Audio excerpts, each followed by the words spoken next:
There it is.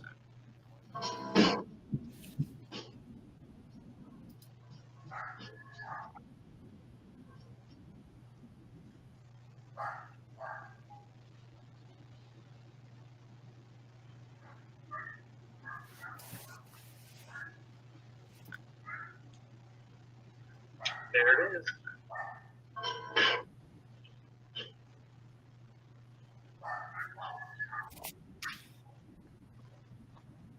I'm about to share it right now. Mm-hmm. There it is.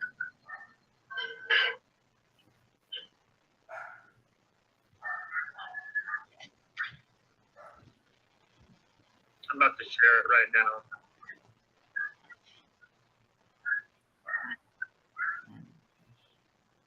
There it is.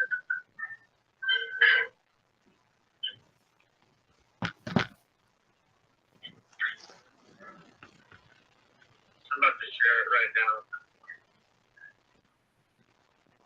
Oh, my thing's behind, that's all.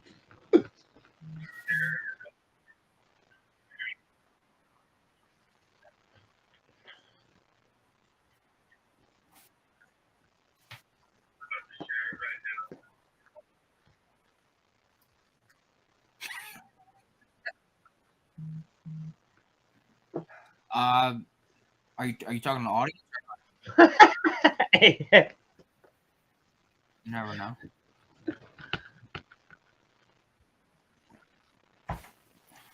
I'll come through the screen, bro.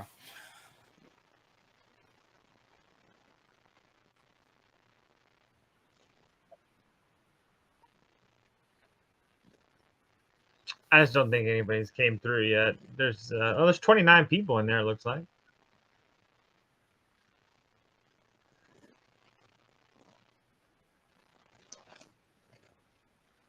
Yeah, let's just talk. I got the first one I got is Knicks and Bucks, unless you want to save that. I mean, I'm just going off my notes.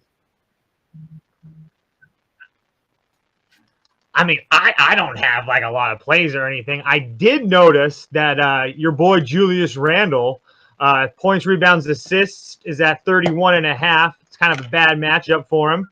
And the last time against the Bucks, he scored 8. I was kind of looking at the under. I was looking to see what the prop beaver thought about that game. 31.5 is disgustingly low. But I mean, Julius Randle has been playing like shit lately. I'm gonna check something real quick, and I'll let you know real quick. But I mean, it sounds it. I mean, fading Julius Randle is very profitable right now, but I mean, at that line, that might be just a little too much for me.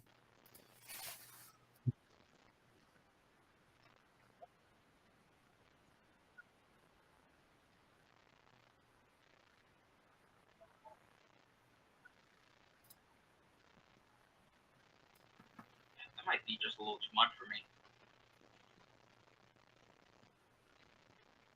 Oh yeah, Sasha, you got no audio, bro. I just turned it on. I thought they were fucking with you too, but I'm turned my volume up just to see, and I can hear. It's playing. I can hear Beaver. What about now? Oh yeah, Sasha, you got no audio, bro. It should be working now, but now it's echoing in my I just fucking turned it on. ear. I thought they were fucking with you too, but I'm turned my volume up just to see, and I can hear. It's playing. I can hear Beaver. What about now? Oh, there you go. Yeah, it's working now, except it's just echoing in my ear. You got no audio, bro. I'm also hearing it again. Like everything you're saying, I'm hearing again. What do you mean? All right, let's just go to. All right, I hope they can hear me now. I don't even fucking know. So We're good now. yeah, I picked the Bucks in the Knicks game, and it's painful to fade the Knicks, but as I said on YouTube, it's the worst spot ever and the best spot ever for the Bucks. The Bucks, I believe the numbers were 56 against the spread at home since 2018, which is the best in the NBA. No one has a better home against the spread winning percentage than that. 56% against the spread at home, and since 2018, 57% against the spread coming off a loss. So those two put together means we're leaning Bucks off the rip. Then add in the fact that where is the Knicks offense coming from? You know, like who the hell is even scoring points for the Knicks right now? It's tough to make a case for the Knicks. Obviously, I'm going to bet the Bucks, but I'm going to root for the Knicks. I will be happy if the Knicks win, I'm just trying to be realistic. I can't see it happening. Toast. I actually like that Randall play because if we look at his past 6 games, he's hit the under in 5 of those 6 games on the road, and Randall in his past 4 versus the Bucks has been awful. 8, 16, 7. So pretty dreadful. Yeah, baby. Looks like I'm going to play that right now.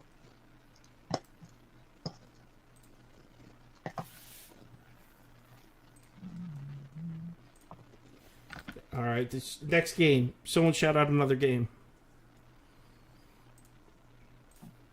Yo, you know what, though? This Frank Corona. They're going to get it. Keep in mind, they're playing this whole season without Brook Lopez, and people don't understand how important he is to the roster. He's a very underrated rim protector. They're missing a huge piece of their roster. This whole... And by the way, does anyone have an update on Brook Lopez? Is he coming back anytime soon, AJ? Dude, I honestly have no clue. I heard he's on the TJ Warren injury plan. I have no clue when either of them are coming back. Okay. Right here. Why can't I click on this? There we go. So this comment right here. Bucks first half. While we're here, let's look up the Bucks first half have been against the spread recently.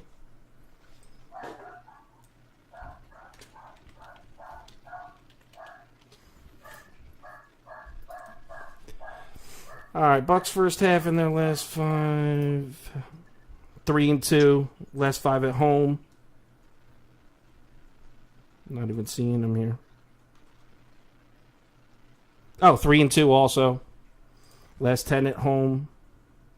6-4. So all winning. So yeah, if you want to take a shot at the Bucks first half, I condone it. It's like I said, it's a great spot for Milwaukee.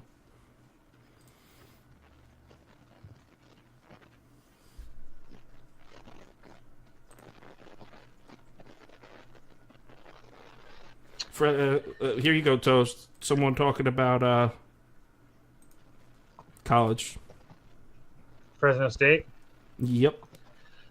Yeah, Fresno State, yeah, that's one of my plays today. I posted it last night. Yeah, they are they're playing Boise State. Boise State's played 13 games in a row. Boise State's won 13 games in a row. So there's no question they're good. But they just played a very tough game against Wyoming. Wyoming and Boise State are at the top of the conference, so they're battling. They also play Wyoming next. So it's not really a huge look-ahead spot because Fresno State has this guy. His name's Orlando Robinson. He's 7 feet tall. He does it all. Very fun to watch. He'll dunk on you. He'll fade away, Jay. He'll hit a 3. It's a really fun to watch that kid play. I'm just taking the points tonight. I just think it's a lot to ask of Boise State to play, like I said, Wyoming, and then come in on away, fly all the way down to Fresno. Yeah, so I'm taking the points, that for sure. Yo, AJ, you use team rankings to get first half against the spread numbers? Yeah. Also, really quickly, one more thing on the Fresno State game. I preach it all the time, so I got to mention it. Fresno State, number 53 in free throw percentage. Boise State, 355. I just put it in the chat for the one I use. AJ uses team rankings. I suppose you could use that one too. I use EV Analytics. All right. Kyle, what do you think of the Orlando Magic being favorites for the second time this year, -3.5 against the Pistons? I'm not seeing it at all. I'm on Detroit, definitely. I also took the Pistons team total over 106.5. The Pistons are 7-3 against the spread in their last 10, 4-1 in their last 5. The Magic, I believe, are 5-17 against the spread at home. I think so. I didn't write it down, but they're terrible. Pistons are playing some of their best basketball of the year. I think they're 4. Did I write it down? I didn't. But they're playing great basketball in their last 10 games. They have like the 4th strongest strength of schedule, and they're still covering spreads left and right. 7-3 against the spread in their last 10. Cade Cunningham coming off a game where he dropped 34, 8 rebounds, 8 assists. I mean, everyone was saying bust for the first month. He's looking like a star. I get the best player and the better overall team here. There's no doubt I'm on Detroit. The fact that I'm getting 3.5 is a joke. And And they're 2 Definitely days. on the And they're on Pistons. 2 days rest. Sorry to interrupt you, Sauce. And they're off a 2 days rest. Love that spot for Detroit. Yeah. I think it's weird. I think the only angle I think they're really going at with this game is the fact that Jalen Suggs can potentially lock down Cade Cunningham. But, I mean, I just think that's a little far stretch for me. The kid's balling out right now. And what is it? I think they have other options, too. Sadiq Bey could have a nice game. There's a lot of people that can Hamidou Diallo. Defense. Hamidou Diallo. He hasn't been playing Diallo as good as he was, but, yeah, nice guy. He was playing a lot better a month ago. Mm-hmm. All right. Any other games? Shout them out. Oh, take Phoenix. All right. Actually, I'm on Minnesota in this one. Check this out. Let me scroll my notes for this game. So I took the Timberwolves. I wrote down Timberwolves +9, but I believe it's down to 8. I can't, and I know this screwed us over last game, right? Because we faded the Suns. We took the Jazz because of all the missing pieces. But I can't get over this. No Ayton, McGee, Crowder, Campaign, Saric. They're so thin in the front court. And now you got Anthony Edwards and Karl Anthony Towns, two guys that are excellent at attacking the basket. Not to mention Karl Anthony Towns can play 25 feet away from the rim, which is going to kill Bismack Biyombo. Kill him. Like, he might have an asthma attack on the court trying to cover Towns. For real. AJ, what is the story on D'Angelo Russell and they have another game time decision? That's what I was waiting on. Let me check. So, Pat Beverly and D. Russ. I mean, honestly, I haven't heard anything about it. The way the NBA's been, they're going to drop the news about an hour, 30 minutes before the game. So it's really tough to kind of make a firm decision on things. That's why I'm taking a light with the props tonight. There's questionables all over the place. But, I mean, I think that if one of the two plays, they should be good to cover the number. Because I think Pat Beverly is good enough of a facilitator to get the job done to Edwards and Towns. They can make the most of their matchups. I am a little concerned. Mikal Bridges is pretty nasty at locking up dudes, but Anthony Edwards is on another planet right now, so I don't know. I like 8. 8's a big number. Me too. Completely agree. And I would take it even without both of them, even though I agree that's an extremely risky bet. Breaking news, LeBron and Anthony Davis both ruled out. Just saw it on Twitter. Jesus Christ, the Russell Westbrook show? The Russell Westbrook show. Yo, did you guys notice how weird this line looked here? Bulls at Spurs, right? So you got the Spurs favored in this one. A lot of people are asking why. I think people, like, because we're all so big on the Bulls, right? I think they're the 1 seed, maybe the 2 seed behind Miami. One of the strongest basketball teams this year, but people really haven't noticed because Levine was hurt. Vucevic missed a game or two and was dealing with something. People haven't noticed what an impact not having Caruso in that rotation does. He's their best defender by far. Their best perimeter defender, probably their best overall defender. And then if you add in, you wonder who their second best perimeter defender is? Lonzo Ball, also not active. So even though you got Levine, DeRozan, and Vucevic, 3 great players that can all score, it's going to be tough to stop that offense. Who's making the stops for the Bulls? I think the Bucks are being tricky with this line, which is why I'm taking San Antonio here. It's not one of my favorite bets, but I am on the Spurs.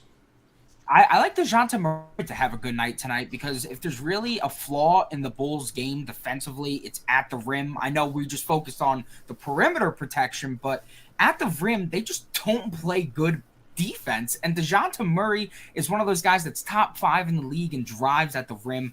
I just think that he's going to make them pay today. The guy's hungry, and he's a stud. So I think with that sharp line, that's what I'm going with here. DeJounte Murray has a day. Agreed. And just like Diary Bell said, is the bowl game a trap? I don't know if I'd call it a trap as much as it's just like a little bit of trickiness going on here. Because a lot of people are going to jump on Chicago plus 1.5 as soon as they see it. Any props in that game? I'm going to do a light play for DeJounte Murray over 38.5 PRAs. He was doing really, really well with hitting the total. And I want to make it a bigger play, but my one problem is DeJounte Murray at home is not nearly as active at cashing it as DeJounte Murray on the road. So I'm only going to make it a light play. The dude's been balling out lately. If there's going to be one guy that carries the Spurs to this victory and this cover, it's going to be DeJounte Murray. So Awesome. Yeah, I agree. Especially without both Lonzo and Caruso, who's covering him. You said over 38.5 PRA. What are his assist counts looking like on a game log basis? let me go ahead and find. Are we like? Is he like a 5 or 6 assist guy?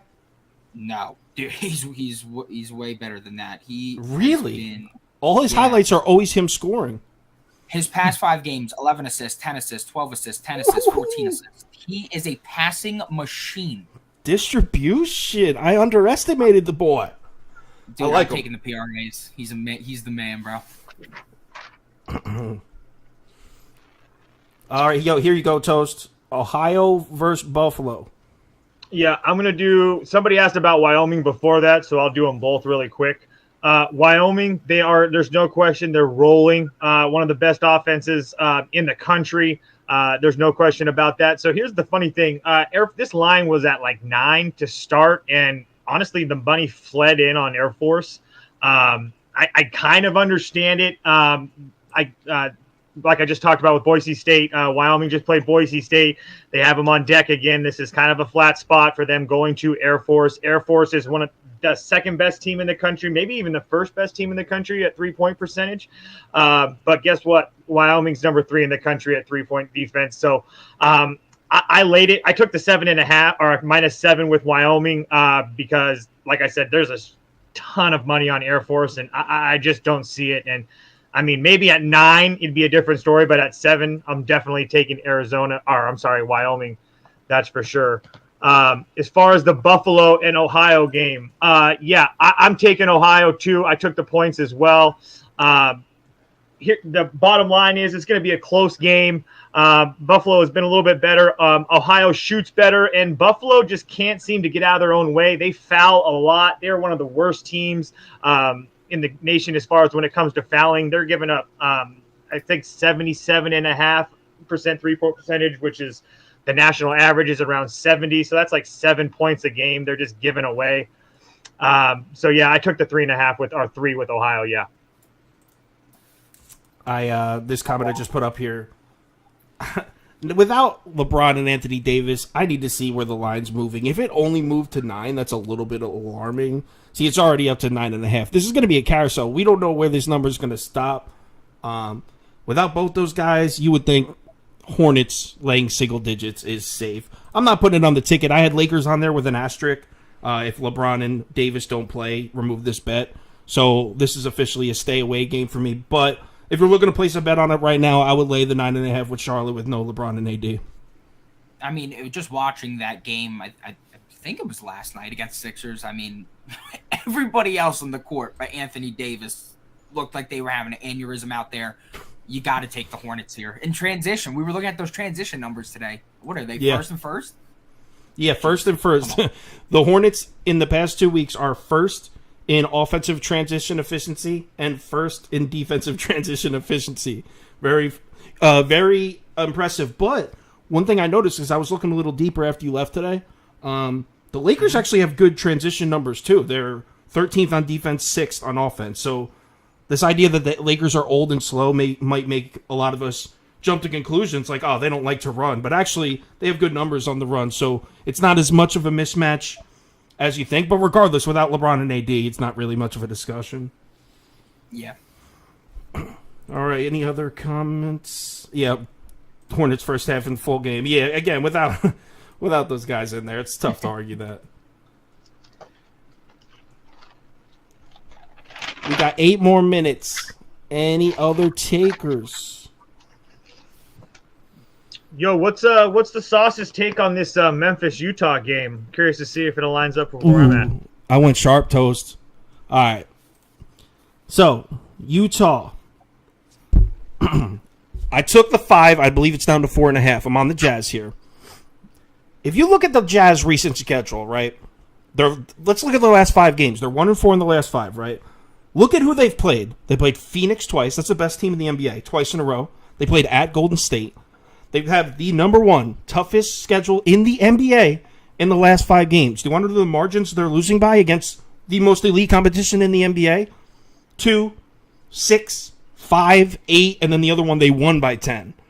5 points is just too many. These teams playing without its pieces. They got 3 of their starters back last night. Now, I took them last night to cover, 2 nights ago to cover against Phoenix, and it didn't work out. But they're playing tough. This team does not get blown out. I don't expect them to get blown out from Memphis. Memphis is missing some important pieces themselves because the Grizzlies got so hot. People are overlooking the pieces. There's no, I believe, Kyle Anderson. There's no, Valanciunas is playing. He was questionable, but I believe he is playing. But I'm on Utah here, and I think they win this game. Nice. What do you think, That's Toast? kind of where I was leaning.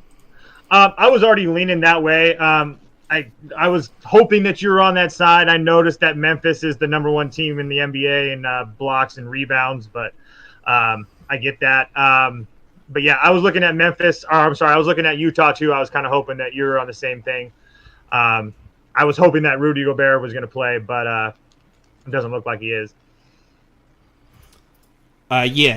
He's not going to play. Neither is Mitchell. But you know what? Whiteside's not bad. And Steven Adams is a big body, but he doesn't move well. It's not the toughest matchup for Whiteside.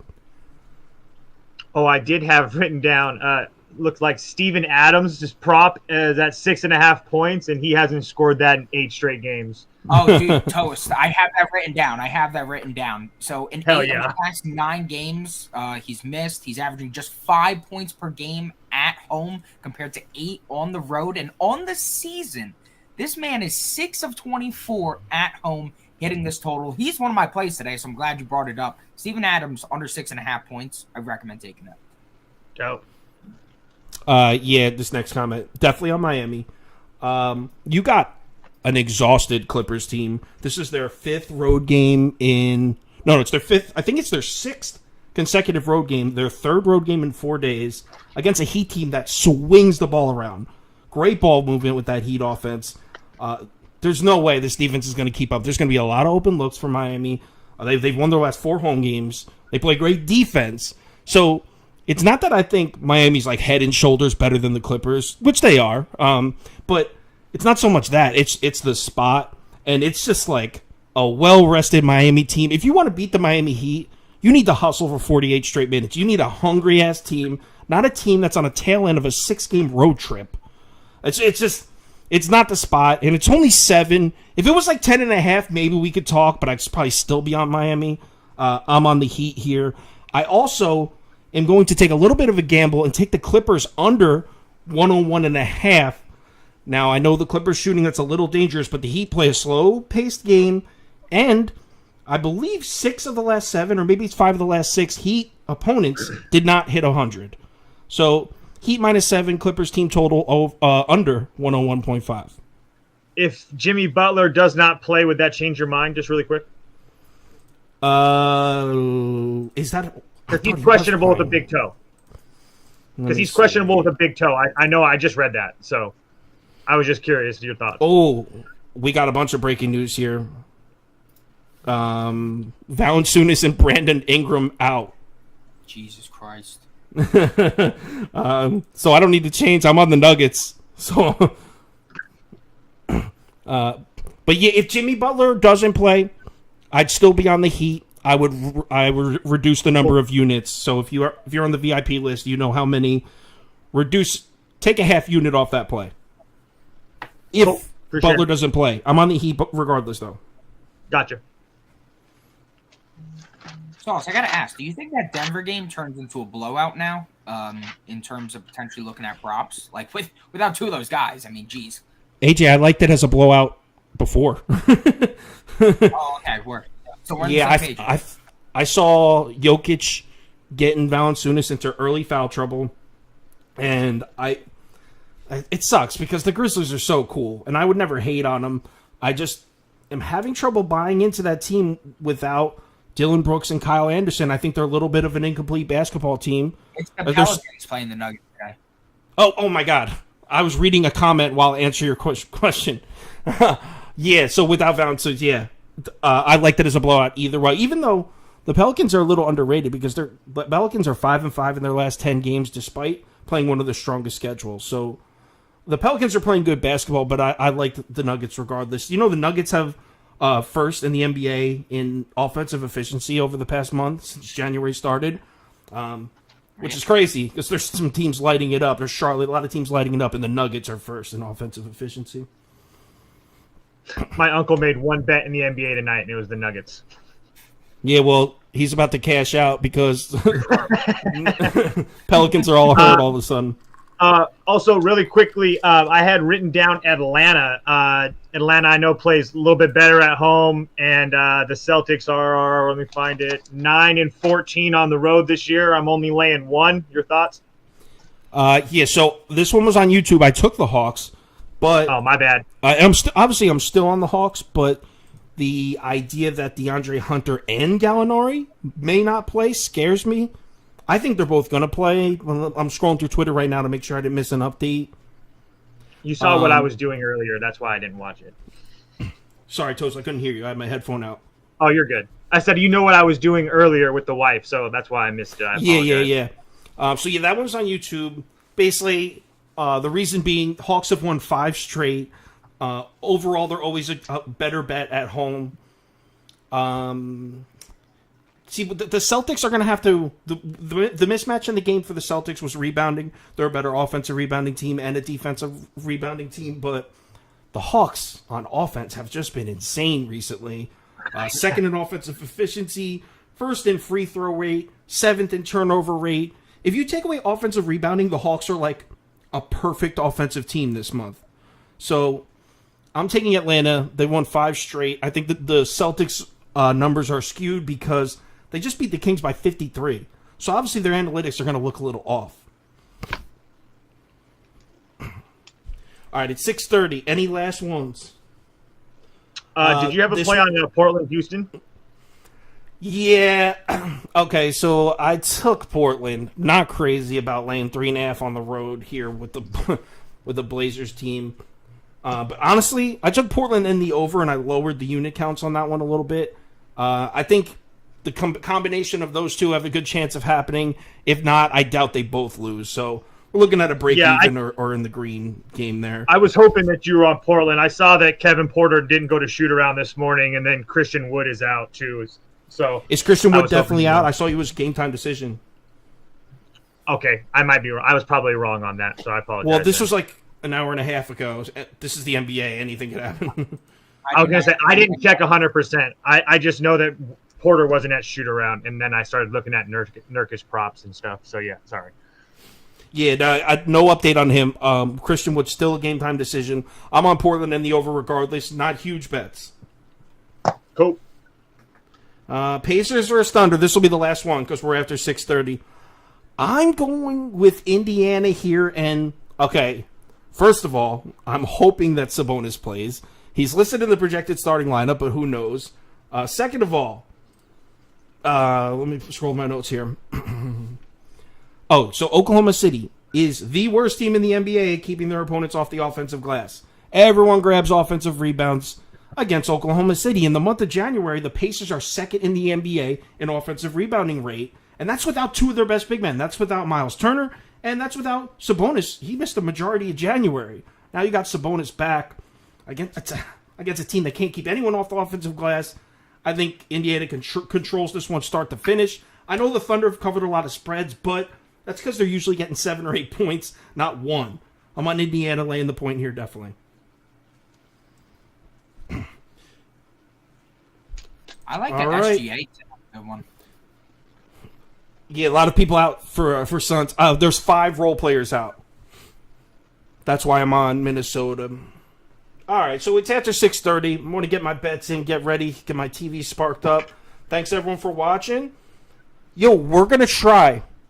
I didn't even talk to these guys yet, but we're going to try to go live tomorrow morning at 11 a.m. and get ready for the college basketball slate. It's going to be a Toast 7 a.m. for Toast in Alaska. So let's see if he'll be awake. I'm up every morning anyway. All right. We're going to try to do an early morning before the college basketball tip-off at noon. So be ready. I'll tweet it out. I'll put it on Twitter when we go, and we're going to see if we can make it work. Yeah, it should be good. Tomorrow's a loaded day. So thanks for everyone for watching. I'll talk